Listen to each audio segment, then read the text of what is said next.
রবিবার সানরাইজার্স হায়দ্রাবাদের বিরুদ্ধে ফিন অ্যালেনের কি প্রত্যাবর্তন ঘটবে কেকেআর এর হয়ে? মাতিসা পাথিরানার অভিষেকও কি হবে সানরাইজার্স হায়দ্রাবাদের বিরুদ্ধে? নমস্কার দর্শক বন্ধুরা, রেপ স্পোর্টস বাংলায় আপনাদের সবাইকে স্বাগত। আমি দেবাশিস। আপনারা জানেন যে আগামী রবিবার সানরাইজার্স হায়দ্রাবাদের বিরুদ্ধে কলকাতা নাইট রাইডার্স মুখোমুখি হবে এবং ইতিমধ্যেই কিন্তু কলকাতা নাইট রাইডার্স কিন্তু শেষ দুটি ম্যাচে জিতে আছে। বিশেষ করে রাজস্থান রয়্যালস এবং লখনৌ সুপার জায়ান্টসের বিরুদ্ধে জয়ের পরের কিন্তু আত্মবিশ্বাস তুঙ্গে নাইট শিবিরে। কিন্তু অপরদিকে কিন্তু সানরাইজার্স হায়দ্রাবাদও কিন্তু রীতিমতো কিন্তু মোমেন্টাম তাদের সঙ্গে। বিশেষ করে গত ম্যাচেই আমরা দেখেছি যে মুম্বাইয়ে গিয়ে ওয়াংখেড়ে স্টেডিয়ামে মুম্বাই ইন্ডিয়ান্সের 243 রান কিন্তু কমফোর্টেবলি চেস করে এবং সেখানে কিন্তু ট্রাভিসেক অর্থাৎ অভিষেক শর্মা এবং ট্রাভিসের দুজনেই কিন্তু অসাধারণ ইনিংস খেলে এবং সেই সঙ্গে তাদের যোগ্য সহায়তা করে অনরিক ক্লাসেন, যিনি 65 রান করেন 30 বলে। এবং সেই সঙ্গে বলতেই হয় যে সানরাইজার্স হায়দ্রাবাদের বোলিং অ্যাটাক, বিশেষ করে প্যাট কামিন্সের অন্তর্ভুক্তিতে কিন্তু it's looking a very very potent side. এবং সেই সঙ্গে প্রফুল হিঙ্গে এবং সাকিব হুসাইনের মতন বোলাররাও কিন্তু উঠে এসছে। তো ওভারঅল যদি দেখেন যে Sunrisers Hyderabad will be a very very tough opponent এবং খেলাটাও যেহেতু রাজীব গান্ধী ইন্টারন্যাশনাল স্টেডিয়ামে হবে হায়দ্রাবাদে। এর পাশাপাশি যদি কলকাতা নাইট রাইডার্সের দিকে যদি আমরা নজর দিই, আজকে কিন্তু কলকাতা নাইট রাইডার্সের অনুশীলন ছিল জিমখানা ক্রিকেট স্টেডিয়ামে। সেখানে কিন্তু তিনটি গ্রুপে ভাগ করে কিন্তু কলকাতা নাইট রাইডার্সের অনুশীলন হয় এবং প্রথম গ্রুপেই আপনাদের জানিয়ে রাখি যে অধিনায়ক অজিঙ্ক্য রাহানে, অঙ্কুশ রঘুবংশী, সার্থক রঞ্জন এবং রাহুল ত্রিপাঠী হাজির ছিলেন। কেকেআর অধিনায়ক কিন্তু গতকালই কিন্তু মুম্বাইতে সিদ্ধি বিনায়কা মন্দিরে পুজো দেন এবং কালকে রাত্রেই কিন্তু দলের সঙ্গে যোগ দেন এবং আজকে সকালেই কিন্তু প্রথম ব্যাচেই কিন্তু আজকে অনুশীলন সারে, যে অনুশীলনটা ছিল সকাল 10:30 থেকে 1টা। এরপরে দ্বিতীয় ব্যাচে কিন্তু অনুশীলনে দেখা যায় রমনদীপ সিং, মনীষ পান্ডে, রবম্যান পাওয়েল, উমরান মালিক, মাতিসা পাথিরানা এবং সৌরভ দুবেকে। তৃতীয় এবং শেষ যে গ্রুপটি ছিল, যে গ্রুপটায় কিন্তু বাকি সবাই অংশগ্রহণ করে অনুশীলনে, যার মধ্যে অন্যতম ছিল ব্লেসিং মুজারাবানি, ক্যামেরন গ্রিন, এছাড়াও কিন্তু ফিন অ্যালেন, কার্তিক ত্যাগী, ভাইভব অরোরা, সুনীল নারিন, বরুণ চক্রবর্তী প্রমুখ।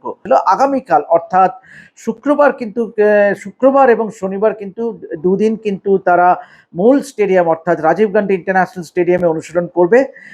তবে আজকে যদি অনুশীলনের ব্যাপারে যদি আজকে বলতে হয়, তো অবশ্যই কিন্তু বিশেষ করে বাড়তি নজর ছিল কিন্তু ফিন অ্যালেনের ওপর। আপনারা জানেন যে ফিন অ্যালেন কিন্তু লাস্ট কয়েকটি ম্যাচে কিন্তু কলকাতা নাইট রাইডার্স তাকে সুযোগ দেয়নি।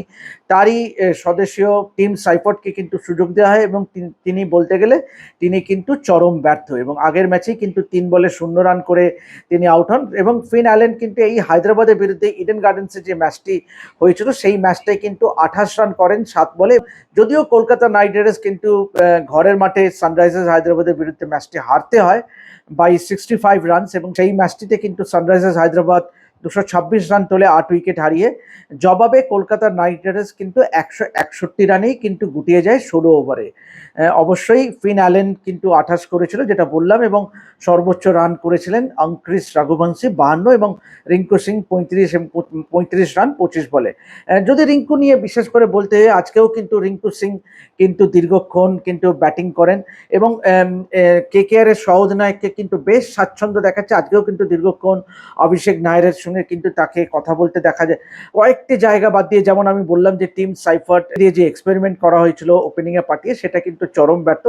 সুতরাং অবশ্যই এটা দেখার বিষয় যে will Finn Allen get a nod in, Finn অ্যালেনকে আবার সুযোগ দেওয়া হয় কিনা সেটাই দেখার। পাশাপাশি কিন্তু যেটা বললাম যে মাতিসা পাথিরানা, আগের লখনৌ সুপার জায়ান্টস ম্যাচেই কিন্তু একটা স্পেকুলেশন হচ্ছিল যে মাতিসা পাথিরানা খেলবেন বা অভিষেক হবে, কিন্তু সেটা কিন্তু হয়নি।